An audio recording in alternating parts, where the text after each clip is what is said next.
안녕하세요. 오늘의 데일리 뉴스레터에 오신 것을 환영합니다. 1. 한국 진짜 미쳤다. 2. 다급하게 한국 기업 찾아온 이유. 3. 한 KF21 수상하다. 한번 진실을 알아봅시다. 한국, 초대박 났다. 한국의 이익어디 순식간에 전 세계를 바꿔놓았다. 한국은 인류의 기적을 만들어냈다. 세계 3대 과학 저널 네이처, 사이언스, 셀이 대대적으로 긴급 발표하며 난리가 났습니다.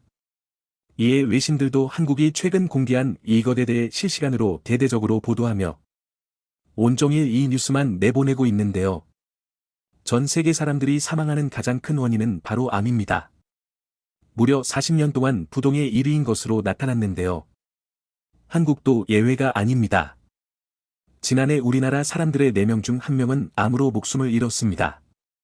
통계청이 27일 발표한 2021년 사망원인 통계 결과에 따르면 지난해 상위 10대 사망원인은 암 8만 2,688명, 심장질환 3만 1,569명, 폐렴 2만 2,812명, 뇌혈관 질환 2만 2,607명, 고리적 자해 1만 3,352명, 당뇨병 8,961명, 알츠하이머병 7,993명, 간질환 7,129명, 폐혈증 6,429명, 고혈압성 질환 6,223명 순으로 집계됐습니다. 일단 암이란 죽지 않고 계속 분열 증식하는 세포들이 모인 종양을 말합니다. 원래 세포는 분열하면 죽어야 하는데 불사신처럼 죽지 않고 계속 증식을 하죠. 더 쉽게 설명하면 정상세포 변이가 됩니다. 만약 위에 암이 생깁니다. 그냥 놔두면 위가 암 종양으로 덮여버릴 겁니다. 그러면 위는 정상적인 활동을 하지 못하게 되어 사망에 이르게 됩니다. 그렇다고 해서 암 종양이 있는 위를 절개하여 칼을 들이대면 큰 분열이 일어나서 혈관을 타고 다른 곳으로 도망갑니다. 즉, 수술해도 전이가 쉽게 되니 완전 제거하기가 너무나 어렵습니다. 성공적으로 위암 수술을 하여도 위를 잘라내니 인체의 완전성이 크게 훼손됩니다. 즉, 건강할 때보다 위 기능이 크게 약화하여 제대로 소화를 하지도 못하게 되는 등 몸이 극도로 약해집니다. 수술을 하지 않으면 장기가 암으로 뒤덮여 기능을 하지 못해 사망하고 수술을 해서 장기를 절개해도 건강이 크게 악화하는 것은 마찬가지입니다. 신체의 완전성이 떨어져 건강이 나빠진 상태에서 만약 전이 되거나 재발하여 또 수술해야 한다면 다시 건강은 더 나빠질 겁니다. 예를 들어 위 100%, 간 100%를 가진 사람이 있는데 위 수술 후 60%를 잘라내거나 간에 전이 되어 간 60%를 잘라낸다면 몸의 변화가 얼마나 심각할지 상상이 가시나요? 그런데 암이 사람에게 큰 절망감을 주는 진짜 이유는 따로 있습니다. 암은 기본적으로 아주 활달하고 강력한 종양입니다. 모두가 암세포는 있습니다. 하지만 건강한 사람은 면역세포가 암세포를 잡아먹습니다. 그런데 건강하지 못한 사람은 면역체계가 활동하지 못해 암세포가 암종양이 됩니다. 그런데 건강하지 못해 암종양이 생긴 사람에게 건강한 것이 있으니 바로 그게 암입니다. 무슨 말이냐면 암은 아주 활달하고 강력한 종양입니다. 암이 위에 있다면 위는 맛이 같습니다. 하지만 위암 종양은 아주 건강하죠. 여기서 사람을 미치게 만드는 것은 암이 있어 잘 먹어야 낫는다는 확신을 가지고 잘 먹는다면 암이 이 영양분을 아주 맛있게 먹는다는 겁니다. 그리고 암이 먹다 남은 것을 우리의 정상적인 몸이 먹는다는 것이죠. 그래서 화가 나서 영양 섭취를 줄이면 암 종양은 굶지 않습니다. 우리 장기 즉 우리 몸이 가지고 있는 영양분을 빼앗아 와서 먹어버립니다. 그러면 사람은 말라 죽습니다. 즉 정상적인 사람은 많이 먹으면 살이 찌고 굶으면 살이 빠집니다. 그런데 암이 걸린 사람은 많이 먹으면 정상 몸매이고 굶으면 살이 빠지다 못해 해골처럼 되어갑니다. 살자고 먹으니 암에게 영양분을 제공하는 형상이고 굶자니 다른 장기나 신체의 영양분을 빼앗겨 면역력은 더욱 약해집니다. 그래서 결국 암이 생기면 암의 직접적 작용으로 장기부전 굶어서 장기부전으로 사망하는 겁니다. 항암 치료가 있지만 문제가 큽니다. 거의 모든 항암 치료는 최고의 독성을 인체에 투입하는 겁니다. 먹을 수도 있고 마실 수도 있고 방사선처럼 할 수도 있습니다. 그런데도 항암 치료라도 어쩔 수 없이 하는 것은 수술을 한 경우 남아있을 암세포나 작은 암 종양을 파괴하기 위해서이고 수술을 못할 경우 암 종양을 파괴하거나 암의 확장을 늦추기 위해서입니다. 그런데 이 너무나도 강력한 항암제는 정상적인 세포마저 파괴시킵니다. 그러면 몸의 장기 기능은 떨어지고 장기부전이 오죠. 이 때문에 전 세계 수억 명에 달하는 이들이 매일매일의 고통과 극심한 공포 속에 살아가고 있는데요. 놀랍게도 바로 한국이 이를 한방에 해결할 엄청난 발표를 했습니다. 국내 연구진이 폐암세포의 성질을 바꿔 전이성 폐암을 치료 가능한 폐암세포로 되돌리는 원천 기술을 개발했습니다. 암세포는 초기에는 전이 능력이 없지만 기존 약물로 치료되지 않고 악화하면 전이 능력을 갖추게 돼 다른 장기로 퍼집니다. 연구진은 폐암 유전자들의 상호 관계를 분석하는 컴퓨터 시뮬레이션을 정립한 후 전이 상태의 폐암세포를 치료 가능한 상태로 되돌리는 핵심 유전자 3개를 찾아냈습니다. 김남희 카이스트 박사과정생은 유전자 네트워크의 전이능을 가진 폐암세포에 관련된 표현형 인자들을 대입해서 대입한 표현형 인자들이 다시 전이능이 제거된 세포 상태로 바뀌는 유전자들의 조합을 컴퓨터 시뮬레이션을 통해 찾아냈다 전했습니다. 이렇게 발굴한 유전자 3개를 실제 인간 전이성 폐암세포를 대상으로 실험한 결과 전이성 폐암세포가 치료 가능한 폐암세포로 전환되는 것을 확인했습니다. 원발병 장기인 폐는 물론 전이된 다른 장기의 암세포도 치료 가능한 상태로 되돌릴 수 있다는 설명입니다.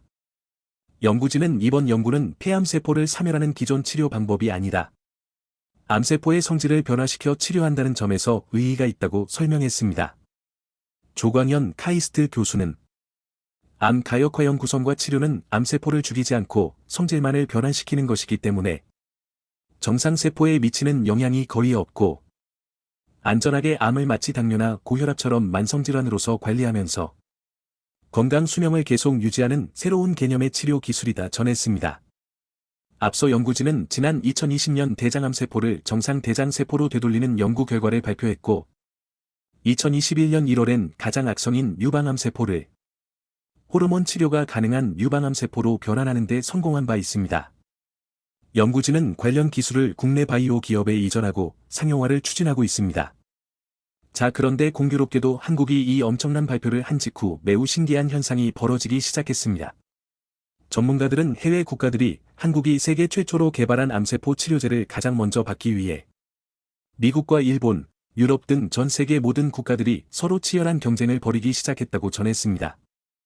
한국이 이번에 개발에 성공한 암세포 치료제를 상용화한다고 해도 1년에 생산할 수 있는 규모는 한정적이기 때문에 그것은 일본 또는 한국에 속해 있습니까? 번호표를 가장 늦게 받는다면 수년에서 최대 10년 이상도 기다려야 하기 때문입니다. 미국 의사협회도 최근 들어 갑자기 미국 의사들을 한국으로 유학 보낼 것이라며 한국의 의료기술이 세계 최고임을 알렸습니다. 암치료 기술뿐만이 아닙니다. 한국 의료기술은 세계 최고 수준으로 급성장했는데 치과도 마찬가지입니다. 영국에서는 영국 대학병원보다 수준 높은 한국 동네 치과라는 제목의 일화가 매우 유명합니다. 내용은 이렇습니다. 영국으로 유학을 간 A양은 오른쪽 어금니가 아파 현지 대학병원 치과를 찾았습니다.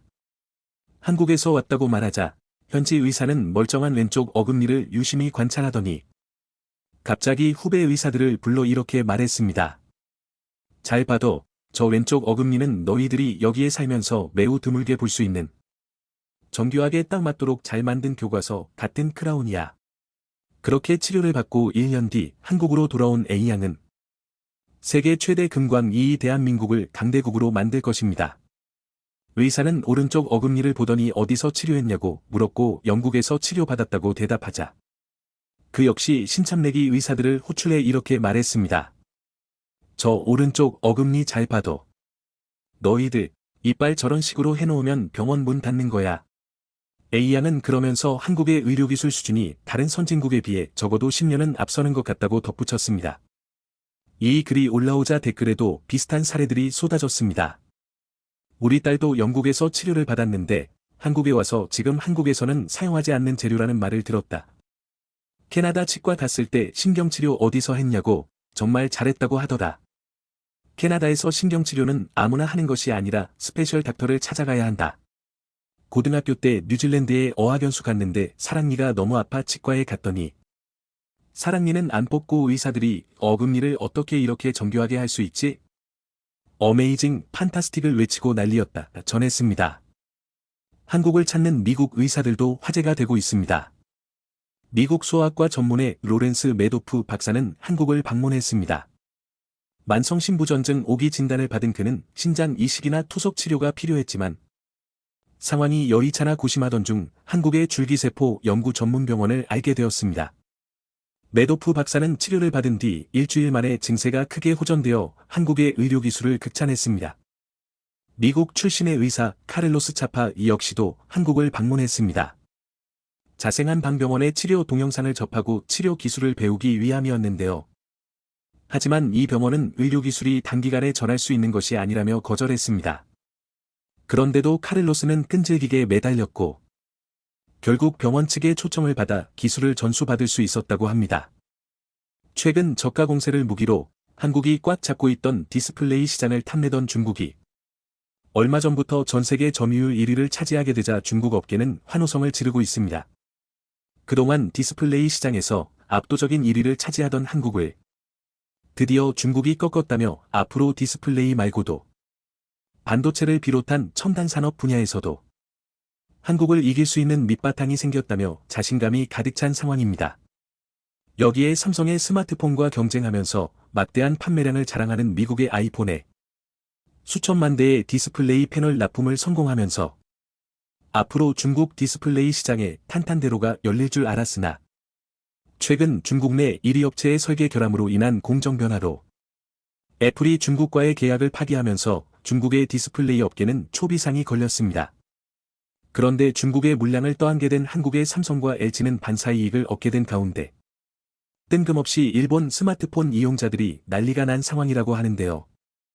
최근 글로벌 디스플레이 시장, 그중에서도 LCD 시장에서 한국이 힘을 쓰지 못하고 있습니다. 삼성과 LG 디스플레이 측에선 앞으로 LCD 패널의 생산과 연구 개발을 중단한다고 밝히며 그동안 한국의 첨단 산업과 성장 궤도를 같이 해온 LCD 산업이 저무는데 큰 아쉬움이 남는 상황인데요. 몇 년 전까지만 해도 디스플레이의 절대 강자로 불리던 한국의 LCD 산업이 이렇게 몰락한 이유는 중국산 디스플레이의 저가 공세와 수년 전부터 반복된 한국산 기술 탈취가 그 원인으로 지목되고 있습니다. 한국의 LCD 산업은 초창기엔 일본의 견제를 받았지만 기술력과 품질로 일본의 디스플레이를 압도하고 TV 시장에서 압도적인 품질을 보여주는 등 세계 정상의 자리에 올라섰습니다. 이 과정에서 한국의 기술력을 전 세계에 알리는 것은 물론이고 수십만 개의 일자리를 창출하면서 국가 경제에 이바지했지만 아쉽게도 6월을 마지막으로 삼성 디스플레이에선 하나 남은 LCD 생산 라인마저 가동을 중단하며 한국의 LCD 사업은 역사의 뒤안길로 사라질 예정입니다. 하지만 시대에 뒤떨어진 LCD와는 다르게 한국 기업들은 이런 사태를 미리 예측하고 차세대 디스플레이로 낙점한 OLED를 연구 개발하며 선택과 집중에 나서고 있습니다. 기술 수준과 시장 진입 장벽이 매우 낮은 LCD는 중국처럼 물량 공세가 가능하지만 최첨단 기술이 필요한 OLED는 진입 장벽이 매우 높아 현재 글로벌 OLED 시장의 점유율은 한국이 80% 이상을 차지하면서 사실상의 독점 체제를 구축했습니다. 현재 산업계에서도 OLED는 모든 면에서 LCD와 비교가 안 된다며 시간이 갈수록 LCD 수요는 줄어들게 되고 그 자리를 OLED가 전부 차지할 것이란 전망이 나오고 있습니다. 따라서 중국에게 LCD 자리를 내줬음에도 한국은 세계 시장 점유율 80%의 OLED 기술력으로 기술 선두의 자리를 지키고 있습니다. 하지만 앞으로 문제되는 부분은 중국이 저가형 LCD 시장을 장악하면서 벌어들인 돈으로 OLED 연구 개발을 진행해 시장 점유율을 조금씩 늘려가고 있다는 것입니다. 대표적으로 전 세계 매출과 영업이익 1위를 달성한 BOE는 지난 10년 동안 6조 원에 달하는 중국 정부의 지원금을 받으며 LCD 디스플레이 패널의 원가는 한국 업체들보다 30% 내지 40%가량 저렴하게 맞췄습니다. 이렇게 LCD를 통해 벌어들인 돈으로 OLED에 진출하며 그동안 한국의 삼성과 LG가 독점하고 있던 아이폰에 탑재되는 OLED 디스플레이에 중국제 BOE 디스플레이 패널이 납품되는 지경에 이르렀습니다. 2020년경 BOE는 아이폰 12 디스플레이의 교체품 공급사로 채택되었고 2021년엔 더욱더 깊숙이 진출해 매우 소량이지만 아이폰 13의 OLED 디스플레이를 공급했습니다. 이어서 올해는 아이폰 14의 디스플레이 패널 공급 계약을 새롭게 체결하면서 삼성과 LG가 나눠먹기 하던 애플의 디스플레이 공급망에서 새로운 경쟁자로 부상했습니다. 과거엔 기술력이 부족해 애플 공급망에 참여할 수 없었지만 7.8기로 도전한 결과 중국산 OLED 디스플레이를 납품하며 한국 업체들을 제치고 진정한 세계 1위로 거듭나려는 시도를 하고 있습니다. 지난해 진행된 계약대로라면 BOE는 올해 애플의 OLED 패널 5천만 장을 납품하는 것으로 예정되어 지난해부터 OLED 제조 시설에 대한 전폭적인 투자를 감행했습니다. 5년치 영업이익금에 해당하는 6조 원을 들여 새로운 OLED 공장을 신설하고 라인을 갖췄다는 것입니다. 이번 투자에도 역시나 중국 정부의 조단위 지원금과 중국 은행의 특별 대출이 있었다고 전해지는 가운데 최근 중국 디스플레이 업계에게 청천벽력 같은 소식이 전해졌습니다. 애플이 BOE의 OLED 디스플레이 패널 공급을 전면 취소하며 수천만 대에 달하는 물량을 삼성과 LG에게 몰아주기로 결정했다는 상황입니다. 애플 측은 중국 BOE가 아이폰 13에 탑재되는 패널의 설계를 임의대로 수정한 것을 두고 신뢰관계가 깨졌다고 판단한 것입니다. 삼성이나 LG보다 기술력이 낮은 BOE는 양품 비율, 즉 수율을 높이기 위해서 아이폰 13에 탑재되는 방막 트랜지스터의 회로 설계를 변경했습니다. BOE 측에선 지금 당장 문제되는 것은 없다고 주장하지만 설계가 변경되면서 기존의 안정성 테스트와 다른 조건이 만들어져 차후 문제를 일으킬 가능성이 높고 제품의 기대 수명에도 안 좋은 영향을 준다는 게 전문가들의 분석입니다. 즉 BOE의 설계 변경 조치는 안정성을 담보로 생산량을 늘리는 조치였기에 만에 하나 아이폰에 문제가 생길 경우 애플 브랜드 자체 신뢰도에도 문제가 생길 수 있는 일입니다. BOE는 자사 고위급 임원을 애플 본사에 파견하여 설계 변경에 대한 기술적인 소명을 했지만 BOE와의 공급 계약 철회라는 애플의 결정을 바꾸지 못한 것으로 보입니다. 여기에 추가로 기존의 BOE와 계약했던 하반기에 사용할 3천만 개의 아이폰 패널 물량을 삼성과 LG가 나눠서 배정받을 것이란 관측이 나오며 한국 디스플레이 업계가 때 아닌 수혜를 볼 것으로 보입니다. 여기에 BOE는 창사 이래 최대 위기를 맞게 되었습니다. 애플의 공급사로 채택되면서 중국 정부와 은행에게 돈을 빌려 수조 원 규모의 공장을 신축하는 등 막대한 투자를 했지만 이번에 기술력의 부족으로 인한 설계 변경과 공급 계약 철회로 인해 수조 원짜리 공장이 공급사를 찾지 못하고 먼지만 날리게 된 상황입니다. 다른 공급사를 찾기도 어려워진 상황입니다. 애플에게 계약을 철회당한 BOE에 대한 기술력과 신뢰도에 문제가 생기면서 아무도 BOE 패널을 탑재하지 않으려 하고 있습니다. 세계 디스플레이 시장 1위 국가인 중국의 1위 업체인 BOE에서 이런 일이 발생하자 중국 디스플레이 업계 전반적으로 신뢰도에 타격을 받고 있습니다. 게다가 BOE에게 디스플레이용 부품과 소재를 납품하던 협력업체들도 하루아침에 일감을 잃어버리게 된 상황입니다. 그런데 여기에 뜬금없이 일본의 스마트폰 소비자들이 나서서 한국산 제품으로 갈아 끼워달라는 요청을 하고 있는데요. 일본은 전통적으로 아이폰 점유율이 매우 높은 국가입니다. 몇 년 전까지만 해도 아이폰 점유율이 70%에 육박할 정도로 전 세계에서 압도적으로 제일 높은 수준입니다. 일본이 아이폰을 많이 사용하는 이유는 세계 1위 점유율을 기록 중인 한국의 스마트폰에 대한 반감과 일본 자국산 제품의 부진이 복합적으로 작용한 결과로 분석됩니다. 여기에 일본 특유의 전체주의 문화로 많은 사람들이 선택하는 스마트폰을 무의식적으로 따라 선택하는 경향이 있습니다. 세계 어떤 나라에서도 일본처럼 스마트폰 점유율이 극단적으로 편중되는 곳이 없습니다. 결론적으로 일본은 한국의 스마트폰을 사용하지 않으려고 했지만 놀랍게도 아이폰 부품 중 절대 다수는 한국산입니다. 아이폰의 가격을 차지하는 원가 중 30%가량이 한국 제품으로 그 중에서도 디스플레이나 배터리와 같은 중요한 부품이 대부분 한국산입니다. 이번에 아이폰에 탑재된 BOE 패널이 문제를 일으켰다는 소식에 일본의 아이폰 사용자들은 크게 당황하면서 자신의 스마트폰 속에도 중국제 BOE 패널이 탑재되었는지 여부를 확인하는 움직임이 급격히 늘어났다고 합니다. 특히 BOE 패널은 극소량만이 아이폰에 탑재되었고 삼성이나 LG의 패널보다 품질이 떨어지기 때문에 같은 가격을 주고 아이폰을 구매했는데 누구는 한국산 부품이 들어가고 누구는 중국제 부품이 들어가는 것은 불공평하다는 소식입니다. 실제로 일본 유튜버들을 중심으로 간단한 어플리케이션 프로그램을 통해 자신의 디스플레이 제조사가 어디인지 확인하는 방법이 알려지고 있으며 한국의 삼성이나 LG 디스플레이로 확인되면 일본 사용자들은 다행이라며 안도하는 반응이지만 중국제 BOE 디스플레이가 탑재된 사용자들은 품질과 내구성에 대해 상당히 고민하고 있는 상황입니다. 스마트폰 특성상 애지 기간이 한정되어 있기에 무상 수리 기간이 다가오는 사용자일수록 중국의 패널을 선호하지 않는 것은 당연한 일입니다.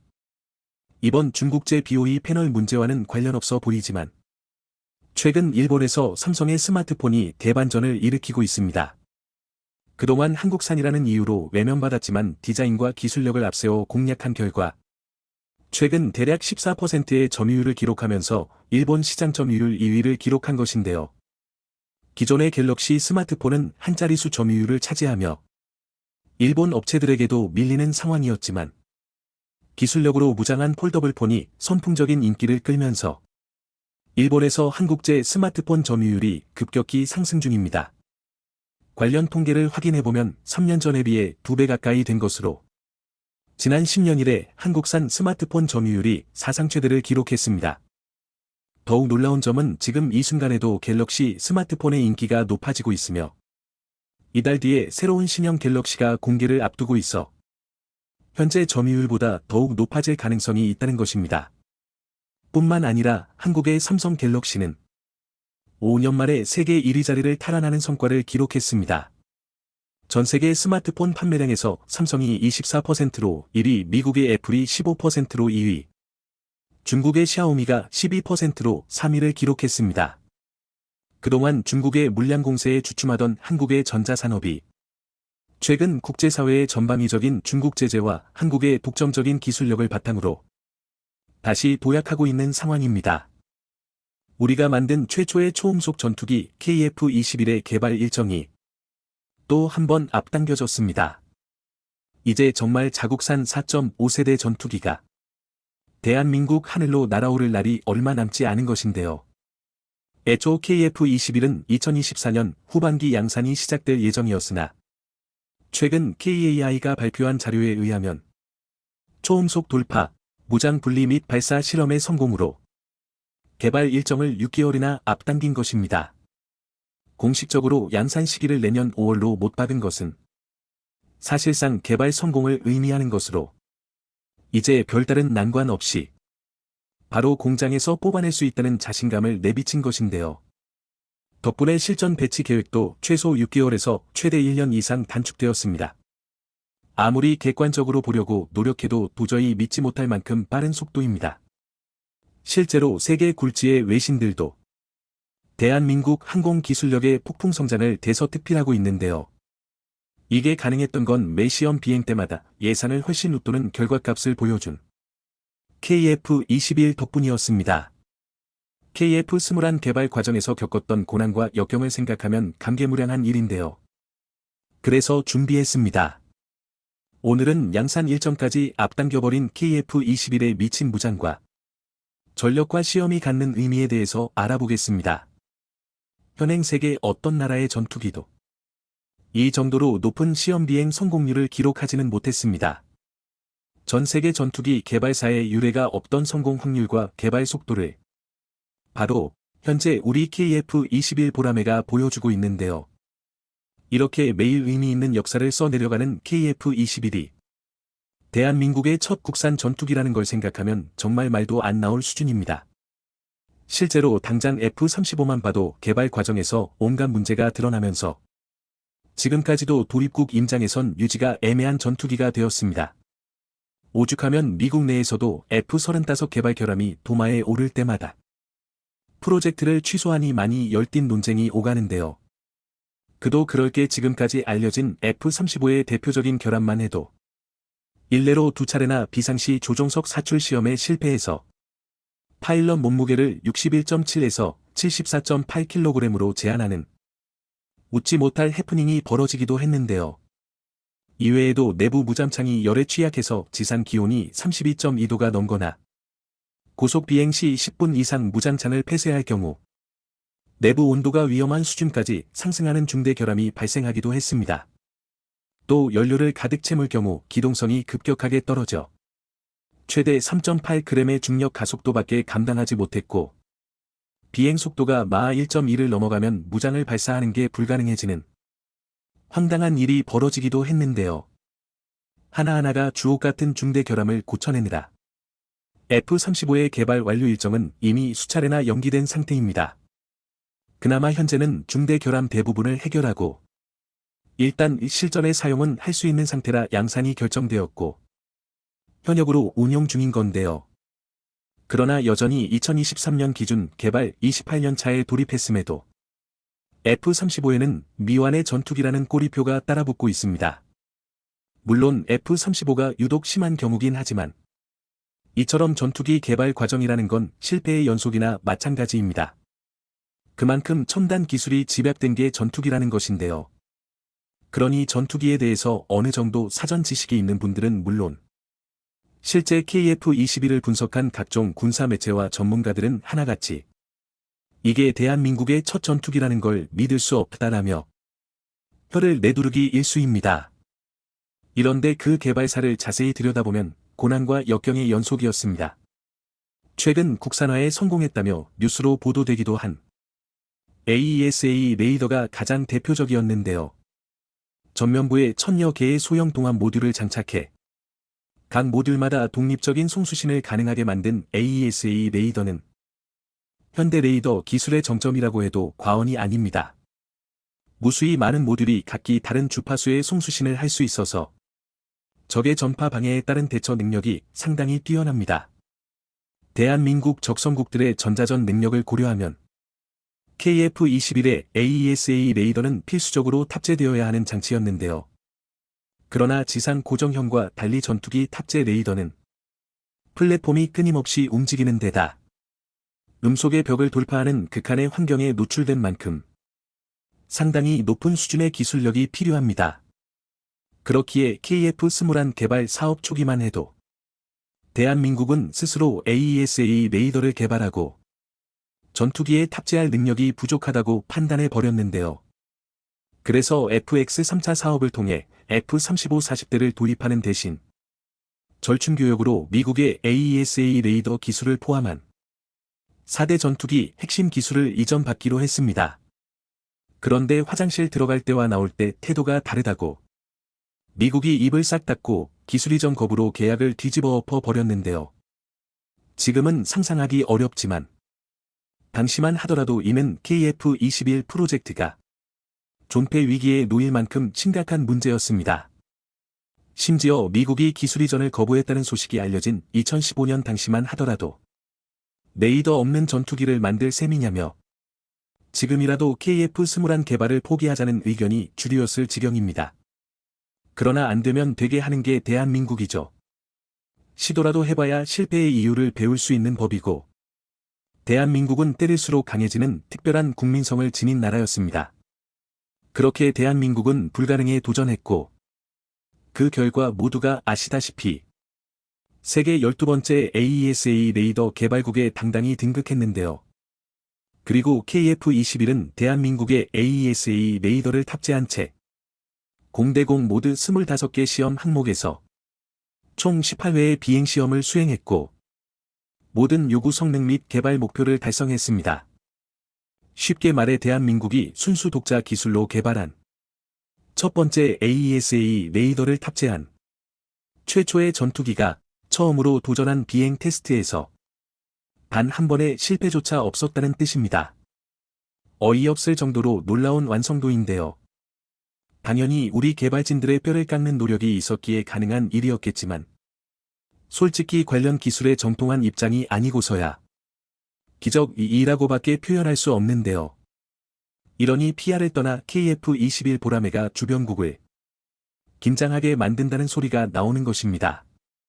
적성국 입장에서는 대한민국이 4.5세대 정점이 예상되는 전투기를 개발하는 중이니 긴장하는 게 당연하고 우방국 임장에서는 방산시장에서 KF-21과 경쟁할 생각에 벌써 골머리를 썩고 있는 건데요. KF-21은 이런 기존의 상식을 뒤엎고 연달아 성공만을 기록 중이니 적성국이고 우방국이고 입이 떡 벌어질 수밖에 없는 건데요. 오죽하면 이를 믿지 못한 국내 모 기자가 KF-21이 온갖 결함을 토해내기 시작했다며 비행시험이 가시밭길에 들어섰다는 억지 주장을 펼치기도 했습니다. 하지만 당연히 이건 전투기의 개발 과정을 전혀 이해하지 못했다고 스스로 광고하는 꼴이나 다름없는 왜곡, 선동 기사에 불과합니다.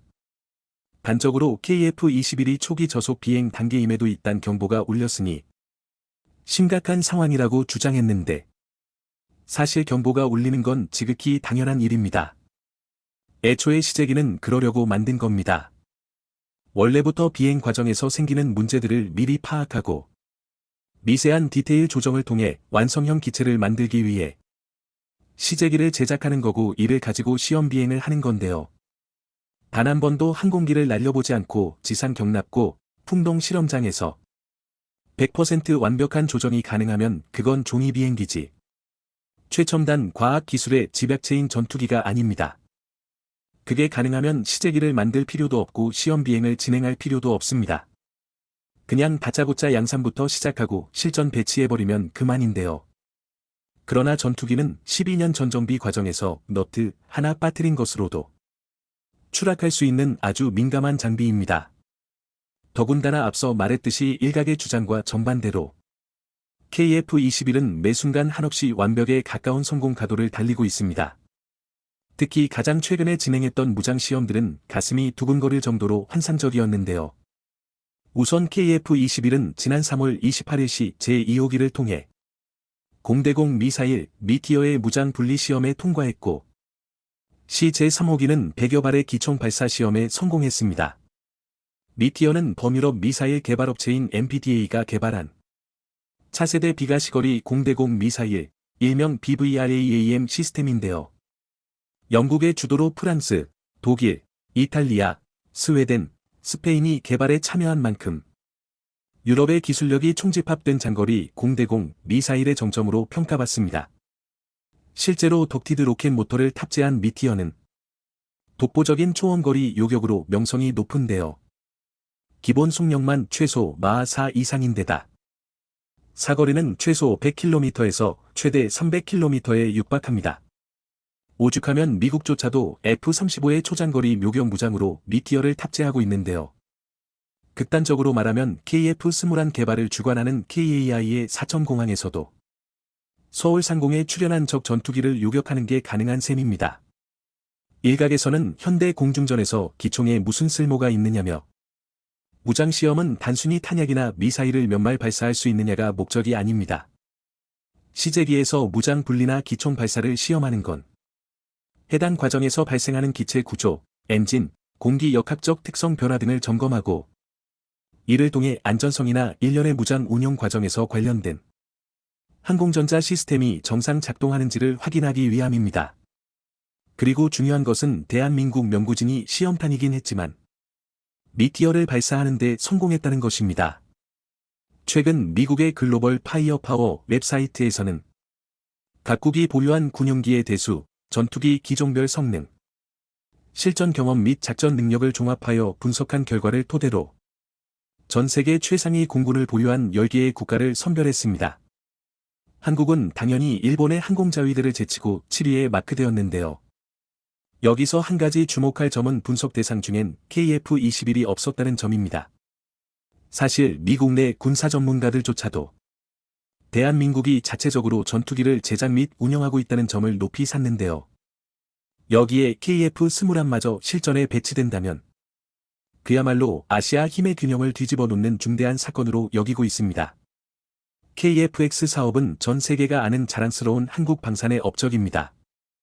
D-50과 KF-21로 이어지는 연타석 홈런으로 대한민국의 군용기 기술력은 세계적인 수준에 도달해 있음이 증명되었고 KF-21 블락 1이 내년 양산 단계에 돌입한다면 세계 방산 시장에 어떤 변화를 가져올지 기대됩니다. 끝없이 날아오를 대한민국 공군의 비상을 응원하며 더 기쁜 소식으로 찾아뵙도록 하겠습니다. 영상이 도움이 되셨다면 구독과 좋아요 부탁드리며 오늘도 감사합니다. 최고로 멋진 하루 보내시길 바랄게요.